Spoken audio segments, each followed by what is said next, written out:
Hey guys, welcome to Smart Tips and Tricks. This week, we're going through 3 camera options to fit any budget. So if you're in the market for a new camera, then grab your credit card and let's go.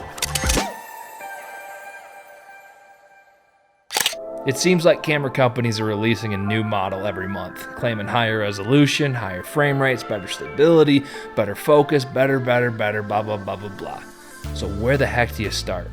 Well, here's my take on it. If your budget's somewhere in the $200 to $500 range, then I would look for the POV camera.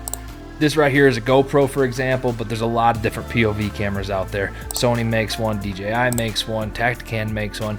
Lots of different options out there. You get 4K, high resolution videos. Heck, I think the new GoPro shoots like 5.3K. But again, in that $200 to $500 range, this is a camera that's gonna be very tough to beat. Whether you're going hiking, taking your kids fishing, going to a baseball game, whatever it is, that camera can capture it. Now on the downside, you're not gonna have a zoom. What this is fixed at, that's it. You're not zooming in on an object. If you see a deer 200 yards away, heck, if you see a deer 100 yards away, not really zooming in on it. So that's your only downfall. But if you're in that $200 to $500 range, this right here is a camera you can't go wrong with. Now taking that up a little bit, the next one would be the Handycam. This camera right here has been just a complete warhorse. I have filmed television shows with it. I've filmed Christmas days with it. I have filmed my wife on a hunt with it. I have filmed myself in a tree stand with it. It's a $1,000 camera. You can buy them used for $750. You can find them brand new for, up to $2,000 depending on the model. But this right here is a Sony AX53, 4K, has a photo mode, has a great zoom, internal stabilization. It's got audio, has everything you need for that middle of the road, just your workhorse camera that's going to capture stuff.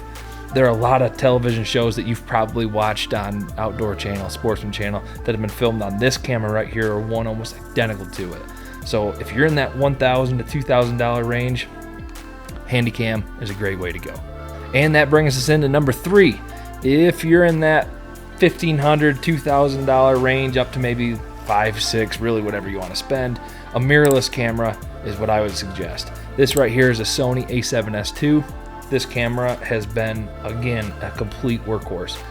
Whether you want to take photos, you want to take video, it does both of them very well. High resolution, high frame rates, audio options. It is an all-in-one camera. And like I said, I think you can buy this camera new right now for $1,200. The A1 that I'm shooting on right now, that camera is more in the $6,500 to $7,000 range. But again, it's all based on the same principle. It can take photos, it can take video, it does them all very well. And it's just a small, easy to use camera that you can take anywhere. Throw in your pack, you can put it on your chest harness, and away you go. So no matter where your budget falls, there are plenty of options out there for you. But these 3 cameras right here offer you a great starting point for you to dial in for your purchase. If this video helped you out, you can help us out by liking and subscribing, and hit that little bell so you don't miss the next one. Thanks, guys.